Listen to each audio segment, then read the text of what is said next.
Afganistán, capítulo 7. Si les está gustando esta secuela, denle like, suscríbanse al canal de Alex. Está en la descripción, que es el creador de estos videos. Y pues nada, suscríbanse y denle like a sus videos también. Esta solo es mi reacción. Los amo, capítulo 7. ¡Vamos!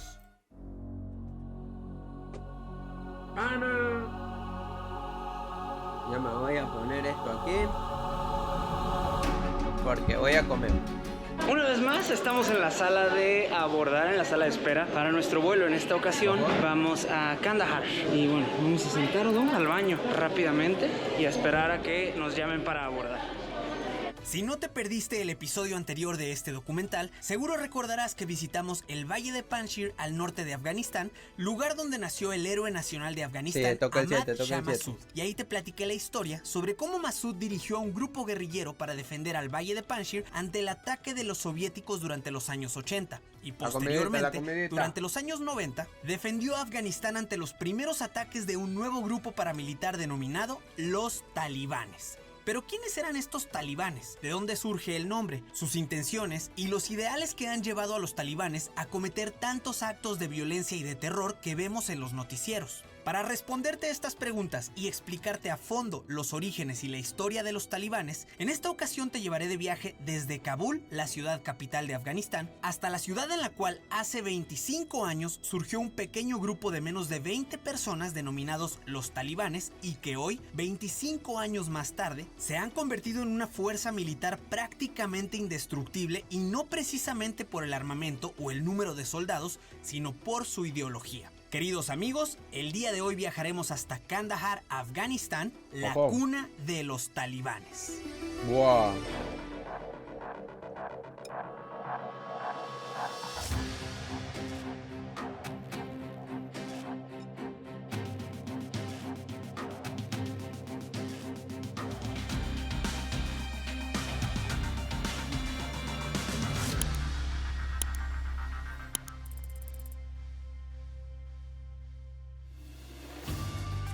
Una vez más me encontraba en el aeropuerto de Kabul, en el cual a 2 meses de la toma de poder por parte de los talibanes, aún se lograba percibir un ambiente de hospitalidad que daba la bienvenida a los viajeros que hasta ese momento aún podíamos visitar Afganistán. En mi caso, como mexicano, era uno de los pocos turistas extranjeros en el país en ese entonces y prácticamente el único registrado para este vuelo a Kandahar.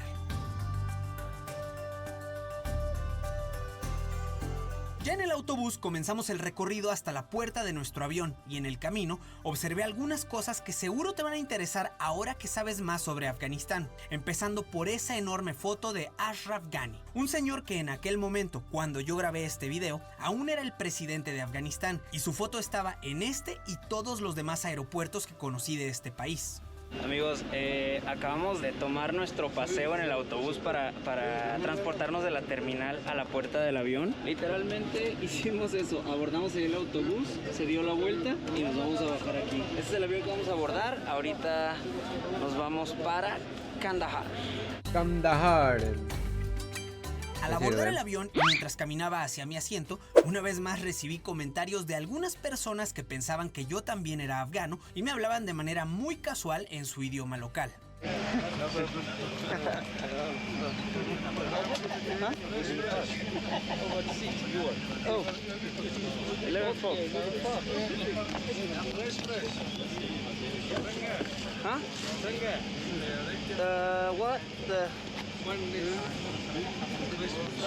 De México. Bueno amigos, ya estamos a bordo de otro vuelo más aquí en Afganistán, en esta ocasión volando de Kabul a Kandahar, la segunda ciudad más grande e importante de Afganistán, pero además de todo con una historia bastante interesante, ya que en el tema de la guerra, en esta última guerra que se ha estado peleando en los últimos 20 años, Kandahar fue la ciudad que vio nacer, fue la ciudad en donde se creó el grupo conocido como los talibanes. Además fue la primera ciudad que lograron capturar durante su expansión desde el sur de Afganistán hacia la capital en Kabul, previo a que fuera la invasión de Estados Unidos aquí en Afganistán. Una ciudad con mucha historia, sobre todo muy relevante en el tema de la guerra contra el terror, de las guerras de Afganistán, y vamos ahora a volar a Kandahar para conocerla. Una vez a bordo de nuestro Boeing 737 de la aerolínea afgana Kam Air, comenzamos con el pushback y desde la ventanilla yo estaba grabando a los aviones de otras aerolíneas extranjeras como Fly Dubai y Emirates, sin imaginar que en tan solo 2 meses más a partir de ese día, aquellas aerolíneas ya no volverían a pisar este aeropuerto durante un tiempo indefinido. Y en relación a la enorme foto del presidente en la terminal, como ya sabrás si viste las noticias, el día 15 de agosto de este año, cuando los talibanes llegaron a Kabul, el entonces presidente Ashraf Ghani fue invadido por el miedo a ser asesinado por los talibanes y tomó un vuelo para huir del país, dejando un vacío en el poder y el camino libre para los talibanes. Así que aquella foto que grabé durante el mes de mayo es una de las cosas que ya no vas a encontrar en este aeropuerto si pudieras visitarlo en la actualidad. Pero además de las fotos, otra cosa que llamó mi atención mientras nos dirigíamos a la pista para el despegue fue la presencia de vehículos y aeronaves de las Naciones Unidas, con lo cual te puedo responder la duda que muchos tuvieron cuando el tema de Afganistán invadió todos los noticieros, ya que muchos se preguntaban el por qué la ONU no hacía nada ante la retirada de los Estados Unidos y el problema de los talibanes. Y la respuesta es que la ONU ya estaba ahí desde hace mucho tiempo. De hecho, si viste los primeros episodios de este documental, recordarás que te platiqué sobre un pueblo que fue construido por la ONU para darle hogar a cientos de familias que huyeron al exilio durante la guerra afgano-soviética. Y ahora, con la presencia de la ONU y el ejército de Estados Unidos en el país, pudieron regresar a Afganistán. Pero todo eso ya cambió, y aquellos aviones y helicópteros de la ONU que vi durante el mes de mayo ya se retiraron del país. Y en cuanto al ejército estadounidense, desde aquellos días en los que yo estuve en Afganistán, ya quedaba menos de la mitad de las tropas en el país, y muy rara vez me tocaba ver soldados o vehículos estadounidenses como ese par de helicópteros que sobrevolaban la ciudad de Kabul justo antes de nuestro despegue. No mames.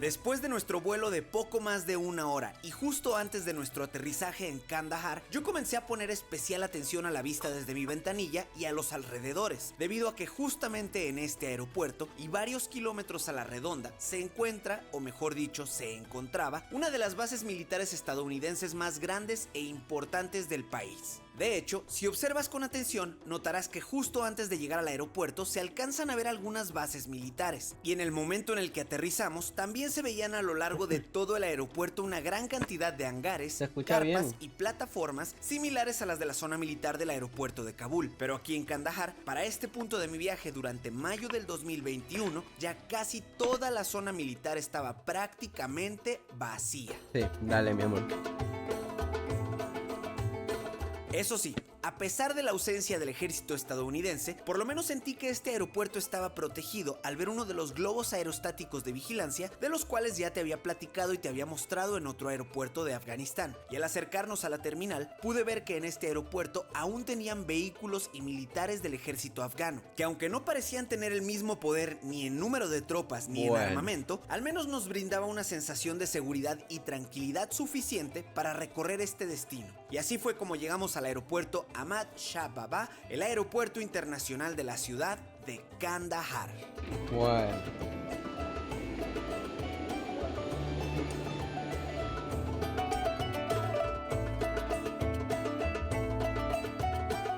Amigos, bienvenidos a Kandahar, Afganistán. Al bajar del avión, caminamos hacia la terminal para recoger nuestra maleta y durante todo el trayecto, como amante y apasionado de la aviación, yo iba muy ilusionado por estar en este aeropuerto que muchas veces ya había visto en documentales o en las noticias, y ahora me encontraba conociendo cada parte del aeropuerto y escuchando a la gente hablando en su idioma local.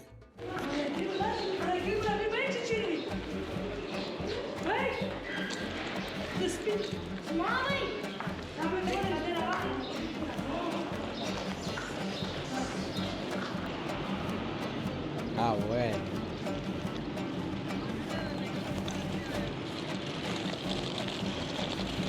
Ya en el estacionamiento, yo venía siguiendo a Maddie, que sin decir mucho parecía saber perfectamente a dónde nos dirigíamos. Y así fue como llegamos hasta un taxi que ya nos estaba esperando y que sería nuestro taxi con nuestro propio conductor privado durante los próximos 2 días. Y por si aún les quedaban dudas sobre cuál es el auto favorito de los afganos, en esta ocasión también se trataba de un Toyota Corolla. Bueno. Amigos, ya nos vamos a subir al taxi para irnos al hotel y me dice mi guía que aquí nuevamente tengo que utilizar la pashmina, me tengo que cubrir la cabeza y ya saben lo que eso significa. Cuando tenemos que cubrirnos la cabeza, quiere decir que estamos en una ciudad o en un pueblo o en algún lugar en donde hay presencia de algún grupo que no quisiéramos hacer enojar o incomodar. Entonces, bueno, nos vamos a ocultar para que no parezcamos extranjeros y para que pasemos desapercibidos.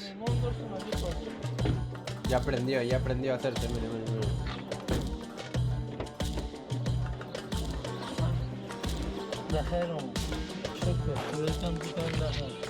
Thank you. Bueno, ahora sí ya estamos camuflajeados, ahora sí ya parecemos afganos. Me acaba de decir nuestro conductor, bueno, no me dijo a mí, pero le dijo a mi guía que parezco afgano. Ya van varios y me gusta. Vamos a salir ahorita por esta parte de la seguridad. Tenemos que guardar la cámara porque no podemos grabar aquí.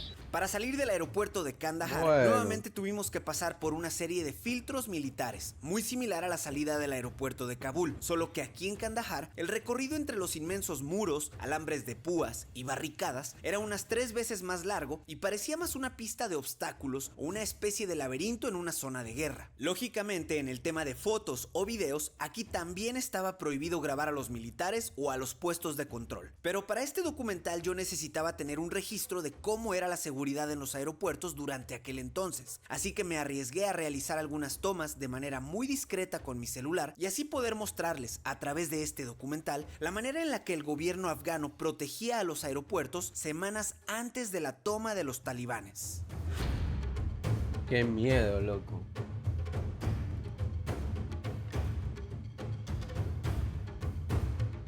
Demasiado discreto con el celular o así, ¿no? El niño atrás viendo.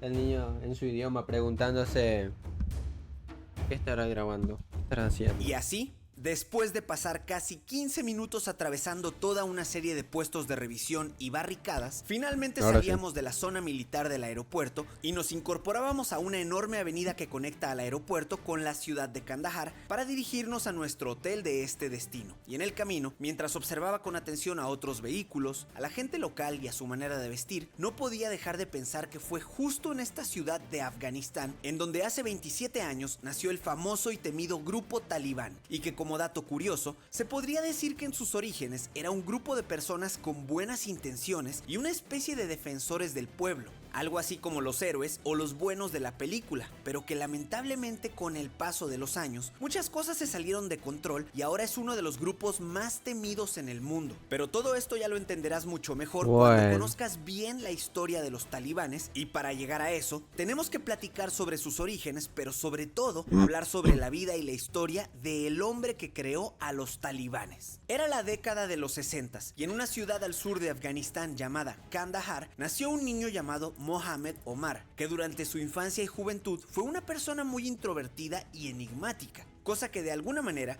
le ayudaría en un futuro para construirse una imagen muy mística entre sus seguidores, como si de un elegido se tratara.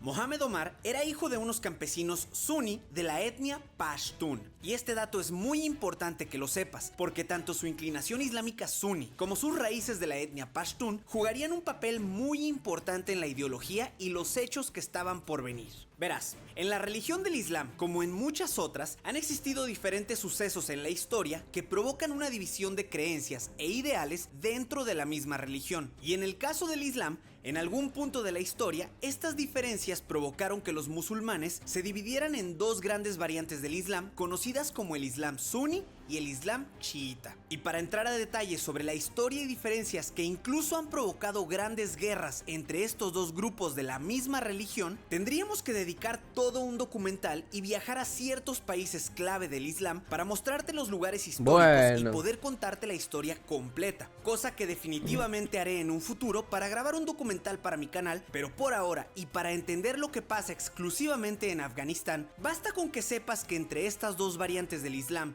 los Shia y los Sunni, existen dos países que llevan siglos peleando por implementar cada uno su propia versión del Islam. Por un lado, Arabia Saudita, tratando de esparcir la versión del Islam Sunni por todo el mundo. Y por otro lado, Irán intentando hacer lo mismo con la versión contraria del Islam, la versión chiita. Pero el problema es que todo este debate por decidir quién tiene la razón sobre la verdadera historia del Islam ha provocado grandes guerras, pero de una manera muy similar a lo que pasaba en la Guerra Fría, en la cual las dos grandes potencias no se atacaban entre sí, pero en lugar de eso apoyaban a otros países más débiles con armas y dinero para hacer frente a los musulmanes de la ideología contraria y así poder ampliar su influencia sobre el mundo. Y todo esto te hará mucho más sentido cuando lleguemos a esa parte de la historia en la que los mismos talibanes recibieron el apoyo de algunos países y millonarios fuera de Afganistán, pero por ahora continuaremos con nuestro camino hacia el hotel para registrarnos y ya estando ahí te seguiré contando sobre la vida e historia de Mohamed Omar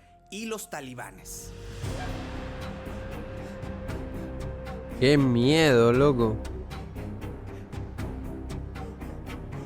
Y yo quejándome de Guayaquil. Ya llegamos a el hotel, no sé cuál es.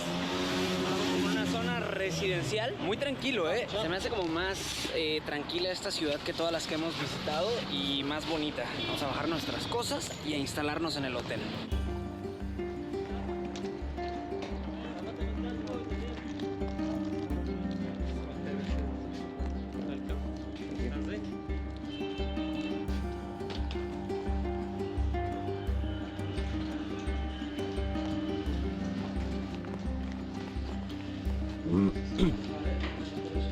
Al llegar a nuestro hotel, un guardia de seguridad me dijo que tenía que revisar mis maletas antes de permitirme subir a la recepción en el segundo piso. Y como este guardia vestía un uniforme militar y tenía un rifle AK-47, lógicamente no tuve ningún problema en que abriera todas mis maletas y revisara todo lo que quisiera.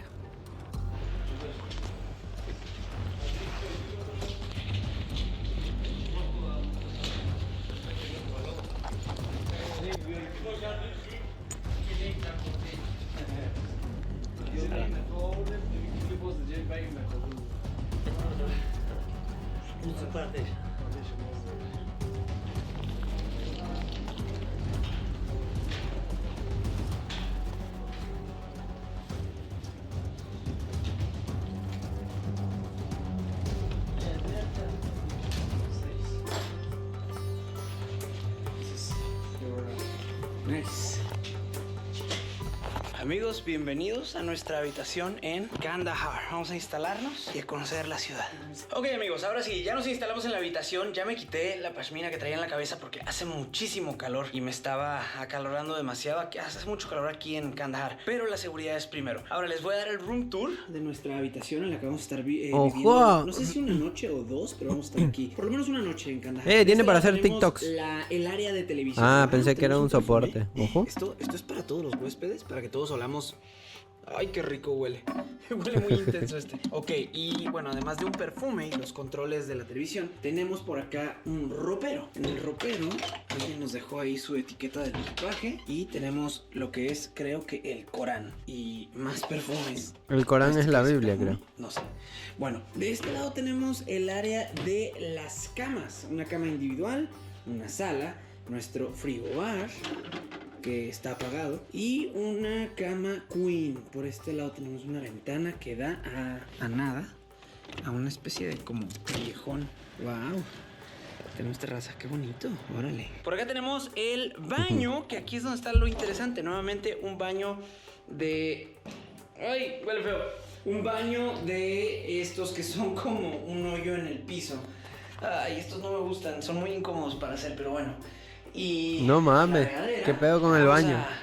relajarnos un poquito. A las 7:30 vamos a ir a cenar y después vamos a ir mañana a recorrer la ciudad. Ahorita no, porque no es seguro. Entonces, por lo pronto vamos a trabajar aquí en la habitación. Y bueno, ahora sí, ya instalados en nuestro hotel y antes de irnos a dormir, te voy a seguir contando la historia de Mohamed Omar y cómo fue que creó al famoso grupo Talibán. Era la época de los 70s. Mohamed Omar ya estaba en sus años de juventud y en 1979 comenzó una nueva guerra con la entrada de la Unión Soviética a Afganistán, considerada por algunos como una invasión y por otros como una ayuda de los soviéticos al gobierno comunista de aquel entonces en Afganistán. Como quiera que sea, este nuevo conflicto conocido como la Guerra Afgano-Soviética, y de la cual te platiqué más a fondo en el episodio anterior, provocó que la familia de Mohamed Omar, al igual que muchas otras, se vieran obligadas a emigrar y abandonar sus tierras para irse a buscar refugio en otro lugar seguro. Muchas de estas familias migraron a las ciudades o incluso tuvieron que cruzar la frontera por las montañas hacia Pakistán o Irán en busca de un lugar seguro. Esta crisis migratoria se intensificó cuando los soviéticos, desesperados por no poder contener a los mujahideen, de los cuales te platiqué en el episodio anterior, pasaron a una estrategia más radical, atacando aldeas y pequeños Mohamed Omar, poblados repletos de gente inocente, como Mohamed Omar y su familia. Y es que aunque los soviéticos tenían mejores armas, hola, ¿cómo estamos? Los mujahideen luchaban solo donde tenían ventaja táctica, en los terrenos que conocían muy bien y donde les era más fácil retirarse y esconderse, como en sus aldeas o en las montañas. Además, muchos de estos guerrilleros eran más bien campesinos, así que era muy difícil distinguirlos de entre la población civil. Este problema se hizo muchísimo más fuerte cuando, ya entrados en la guerra afgano-soviética, varias fuerzas políticas y religiosas fuera de Afganistán comenzaron a meter sus manos de manera muy discreta en esta guerra para proteger sus propios intereses. Tal es el caso de Estados Unidos y Pakistán, quienes apoyaron con dinero y armamento a los grupos guerrilleros de los mujahideen. Estados Unidos, interesado en que los afganos frenaran el avance del comunismo en Afganistán, y Pakistán, siendo un estado islámico, interesado en que los afganos frenaran la amenaza que el comunismo representaba para el Islam.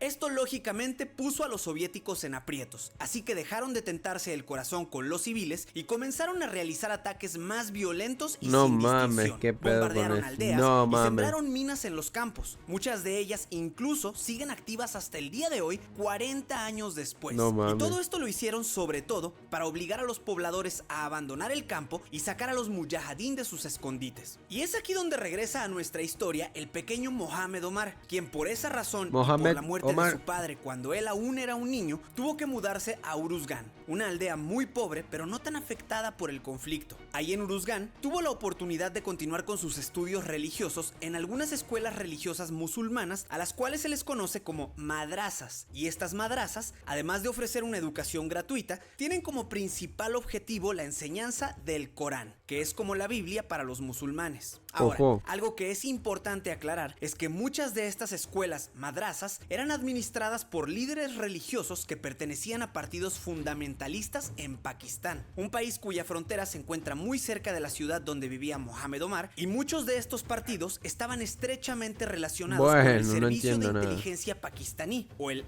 ISI por sus siglas en inglés, que es como la CIA de Estados Unidos, pero en este caso de Pakistán. ¿Y recuerdas que te dije que Mohamed Omar y su familia pertenecían a una etnia conocida como los Pashtun y que eso era muy importante? Pues bueno, si observamos un mapa de Afganistán que nos indique la variedad de etnias que habitan en el país, lo primero que notarás es que hay una gran diversidad de etnias divididas por todo el territorio. Y si tú viste los primeros episodios de este documental, seguro ya podrás entender que esto se debe a que desde hace varios siglos una gran cantidad de imperios y civilizaciones han pasado por aquí, lo cual contribuye a que los afganos en la actualidad tengan tantas diferencias entre sí y sean descendientes de civilizaciones tan variadas como los mongoles, los persas y los griegos, entre muchas otras. Pero además de la variedad étnica de Afganistán, en este mapa notarás que la etnia predominante en Afganistán es la de los Pashtun, abarcando casi todo el sur de Afganistán. Y si a esto le agregamos el mapa de Pakistán, notarás que la etnia de los Pashtuns abarca una gran región de ambos países, al sur de Afganistán y al norte de Pakistán, y se encuentra dividida por la frontera entre Afganistán y Pakistán, misma misma que fue delimitada mucho después de que los pashtun ya habitaban en toda esta región. Y es por eso que Pakistán, a través del servicio de inteligencia pakistaní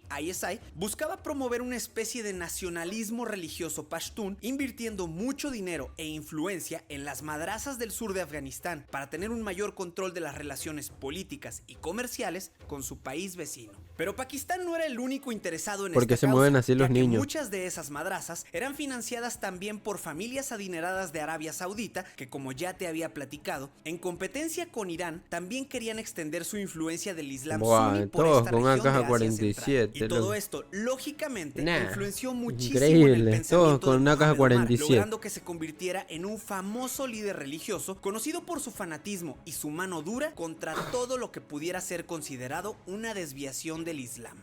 Buenos días, amigos, estamos preparándonos para salir. Ya me estoy acomodando aquí mi turbante porque recuerden que estamos en Kandahar. Y en todo el mundo viene y está pone al eso, sur loco. del país, que está ¿Se mayormente hizo costumbre o qué?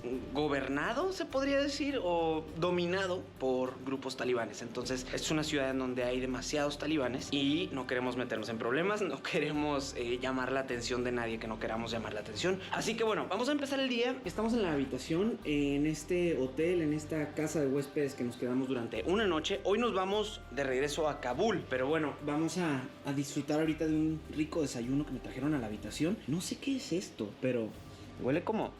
se me hace que es... no sé qué es. Es como huevo, yo creo, tal vez. Y esto que es como un chocolatito caliente o un café con leche. Y el naan, que en todas las comidas no puede faltar. Muy rico ese pan. Vamos a desayunar y nos vamos a recorrer la ciudad. Vamos a estar aquí como 4 horas en Kandahar. A las 2 de la tarde tenemos que regresar al aeropuerto para tomar nuestro vuelo a Kabul. Bueno.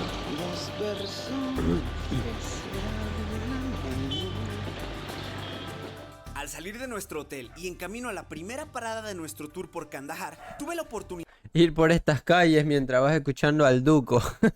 Re nada que ver. de apreciar con más detalle a la gente y a los paisajes de esta ciudad, que a diferencia de Kabul o Herat, en donde ya había estado, aquí todos se veían más relajados, no había tanto caos en las calles y en general la ciudad parecía estar más limpia y organizada. Otra cosa que también llamó mi atención es que muchas familias afganas se transportaban en motocicletas y era muy común ver a familias completas de hasta 5 integrantes y todos muy bien acomodados y balanceados en una misma moto.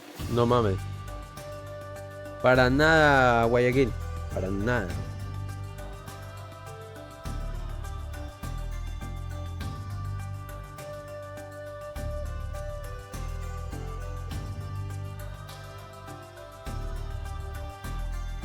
En cuanto a las mujeres, era muy raro encontrarlas en la calle y cuando llegaba a ver alguna, generalmente caminaban en grupo y casi todas cubiertas por completo con un atuendo musulmán llamado burka. Burka. Burka. A la mar de... Ya en las afueras de Kandahar, estábamos llegando a la primera parada de nuestro paseo. Se trata del santuario Baba Wali y lo interesante de este lugar es que fue construido por orden de un antiguo gobernador de Kandahar que en los años 90 era un líder mujahideen, y este santuario, que costó millones de dólares, fue construido en honor a Baba Sahib, un antiguo sufí islámico considerado como una especie de santo muy importante para el Islam, y precisamente por ese motivo a este lugar solían venir miles de personas en peregrinación y era muy popular entre los habitantes de Kandahar para un día de convivencia familiar, aunque hoy en día, y por el peligro de los talibanes y la guerra que se vive actualmente en este país, lo que yo pude ver mientras grababa estos videos fue un lugar que lucía completamente vacío y desolado. Bueno. Estamos en este templo en Kandahar, en las afueras de Kandahar. Podemos ver bastante seguridad aquí de este lado. Me estaba platicando Madi que en 2018 él vino. Allá se alcanza a ver un puente y tal vez sea difícil percibirlo, pero la parte final del puente está destrozada. Él me platicaba que en 2018 vino y el puente estaba en buen estado, todavía estaba normal. Y hace pues 1 o 2 años explotaron el puente, lo dinamitaron y me platica que la villa que está de aquel lado del puente ahorita pues ya no podemos ir, es bastante inseguro. Y de hecho en ocasiones desde aquí se alcanzan a escuchar disparos. Toda esta zona, toda la ciudad de Kandahar, toda esta área del país es habitada en su mayoría por gente pashtun. Entonces, pues bueno, no precisamente todos son talibanes, pero sí todos los talibanes son pashtun. Y la mayoría de la comunidad pashtun apoya a los talibanes. Entonces, a pesar de que no sean específicamente talibanes, mucha de la gente que vive en estas ciudades o en esta zona del país los protege o los apoya o está como detrás de todo el movimiento de los talibanes. Entonces, por eso es que tenemos que tener tanto cuidado y por eso es que de pronto es peligroso estar como en estas ciudades o en estas villas, porque la gente, al final de cuentas, el tema de los talibanes es que lo que ellos profesan en su religión o de una de las características que tienen ellos en su ideología es que quieren que sea el Islam lo más puro posible, y eso incluye, pues bueno, no aceptan otras creencias del Islam, otras variantes del Islam, como por ejemplo los shías, están los shías y los sunnis. Entonces tienen como mucho conflicto dentro de las creencias del Islam. Ahora, si nos vamos ya fuera de lo que es el Islam, obviamente tampoco están muy de acuerdo o tampoco quieren mucho que digamos a la gente que tiene otras religiones o a la gente que es atea o agnósticos, y es por eso que es un poquito peligroso. No les gustan los extranjeros tampoco, no les gustan los hombres que no estén que no tengan barba. Para ellos es como no desgracia, es como, pues no les gusta. O sea, al final de cuentas tienen una creencia muy específica en las cosas que para ellos son correctas y las cosas que son una falta de respeto a Dios, a Alá, y es por eso que tenemos que tener, pues siempre estar lo más discretos posibles en este lugar del país, en esta zona. Ahora, aprovechando que estamos hablando de los talibanes y regresando a nuestra con historia razón sobre todos el van hombre con que barba. creó a este grupo, remontémonos a la época de finales de los 80s. Para este entonces, Mohamed Omar, quien ya era un importante líder religioso, se unió a los guerrilleros Mujahideen para luchar contra los soviéticos, y durante un bombardeo aéreo en Kandahar fue que perdió su ojo derecho y adquirió la peculiar apariencia con la que sería mundialmente conocido años más tarde. Pero para su buena suerte, solamente perdió el ojo y no la vida, así que al terminar la guerra y después de la retirada de los soviéticos, Omar regresó a Kandahar y se convirtió en un mulá de una pequeña madrasa. Y un mulá es alguien que conoce muy bien el Corán, la literatura y el derecho islámicos, y por lo tanto también puede enseñarlos a otras personas. Se hizo profesor, vaya. Omar se convirtió en un maestro del Islam en una madrasa. Y mientras él estaba metido en una madrasa, los mujahideen, que ya habían expulsado a los soviéticos de Afganistán, ahora empezaban a luchar entre ellos, y el país pasó de una invasión a una guerra civil librada entre varios líderes guerrilleros. En Kabul, por ejemplo, se llevaron a la ciudad entre las patas, bombardeándose unos a otros constantemente, mientras que en otros lugares del país, cada grupo dominó su territorio y lo que quedaba de las carreteras. En el caso de Ahmad Shah Massoud, y de quien ya te había platicado en el video anterior, controlaba con mucha dificultad la capital Kabul y el noreste del país en la zona del Valle de Panjshir ante los ataques de su mayor rival Hekmatyar, otro mujahideen, quien por su parte tenía controlados algunos territorios del sur, y ahora prácticamente todo el país estaba dividido en pequeñas tribus. Bueno. Amigos, no sé si alcanzan a escuchar, espero, ahorita me voy a callar y les voy a poner el puro audio para ver si alcanzan a escuchar. Se escucha una canción que viene de aquel lado, toda esta villa que está, por eso no sé si lo alcancé a grabar o no, porque de repente no puedo grabar cuando hay retenes de seguridad. Pero bueno, para llegar aquí tuvimos que pasar varios puntos de seguridad y nos cuestionaron ahí al entrar y todo. Y el tema es que aquí es una villa que es de talibanes. Aquí, además de que toda la región está pues llena de gente de la etnia pashtun, hay ciertos pueblos o ciertas villas que sí son específicamente habitadas por talibanes. Esa canción, me decía Madi, esa canción que se alcanza a escuchar es una canción de los talibanes. Es como una canción santa o una canción religiosa, pero que además habla pues de todo el tema de que están peleando y que están combatiendo al occidente y todo eso. No se alcanza a escuchar obviamente la letra, pero bueno, la tonadita él ya la reconoció, y sí me dice que toda esta zona, los pueblitos que están aquí son habitados por talibanes. Me voy a acercar para que puedan escuchar la canción.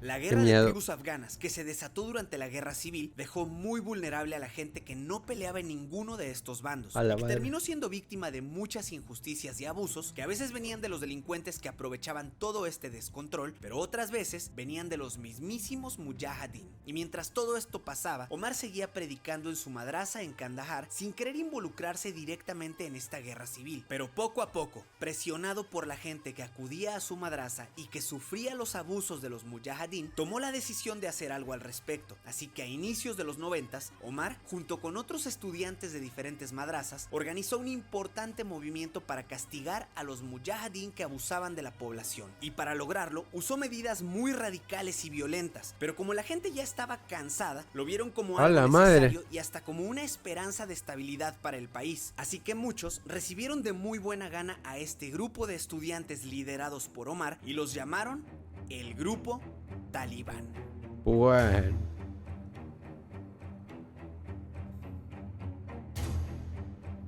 Bueno.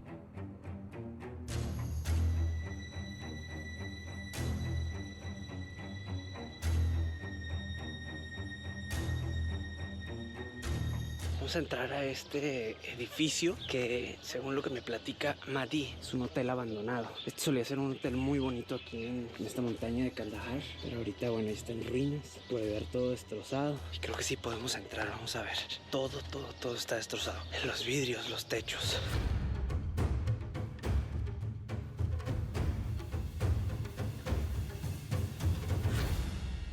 Afganistán. Tan, tan, tan, tan, tan, tan, tan.